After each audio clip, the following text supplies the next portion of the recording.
Un borratxo, de Josep de Togores i Llach. Va ser pintat a Cerdanyola el 1911. És un oli sobre tela de 2 metres d'alt per 1,40 m d'ample.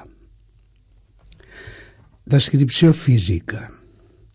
Hi ha 2 personatges principals. En primer pla, una parella d'adults, acompanyada la dona d'un nen.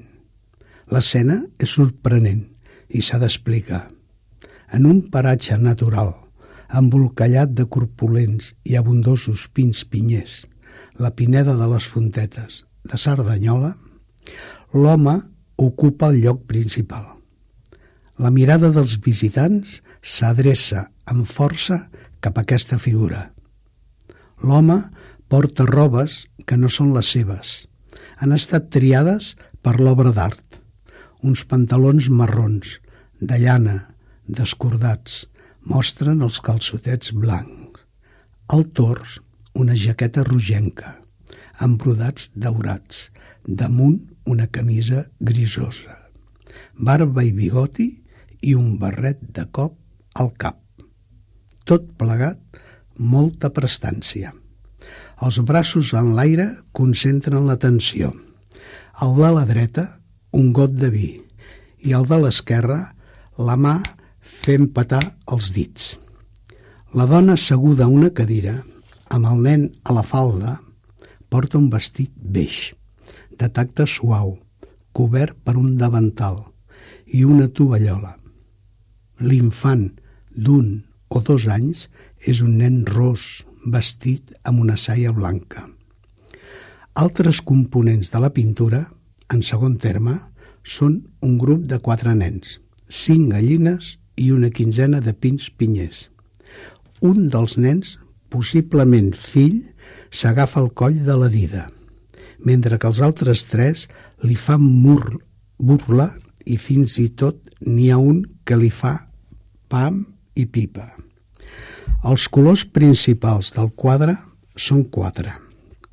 El vermell de la jaqueta de l'home, el blau del davantal de la dona i 2 camises més.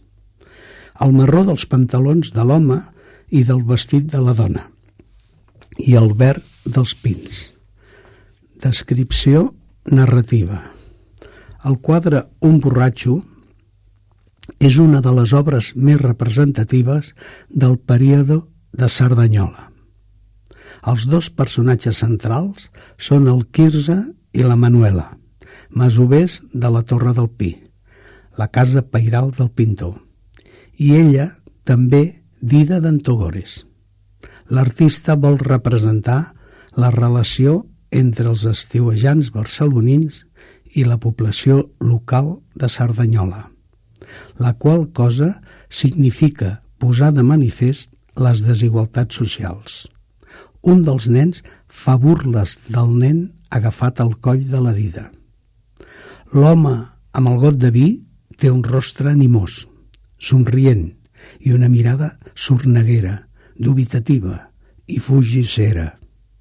El peu esquerre el té aixecat i la mà esquerra fa petar els dits. Sembla que fa una ballaruga. La dona, que és la seva esposa, té una actitud diferent. Sembla que vulgui somriure, però el posat és seriós, amb una mirada profunda i amoïnada. Fa de mainadera del nen que dorm.